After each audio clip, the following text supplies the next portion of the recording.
कोना कोना मैना के पुछलूँ, केलूँ अपन पेटो पर परहेजियो। कोना कोना मैना के पुछलूँ, केलूँ अपन पेटो पर परहेजियो। ओतेक पाई कतऽसँ आनियै, यो पाहुन अहाँके कनिको नहि दरेजियो।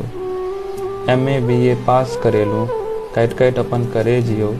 एकटा गरीब बाप छी हमहूँ, लाउ कतऽसँ एतेक दहेजियो।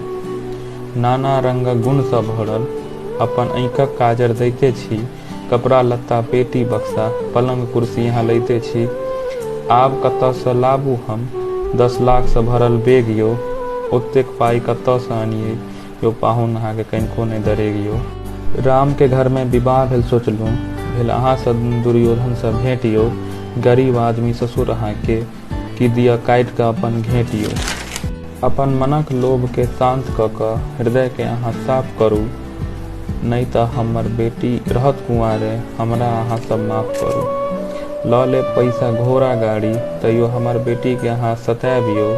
दुखमे रहत बेटी जँ हमर, तऽ अहाँ सब हमरो नहि बताबियो। देब कि नहि हमर बेटीके खाय लेल, लेकिन अहाँ अपन सब गोटे बैस कऽ खायबियो। अपन आपके तृप्त कऽ कऽ हमर बेटीके मनके जराबियो। नीक केलहुँ जे लगा लेलहुँ अहाँ अतबे पर ब्रेक यौ।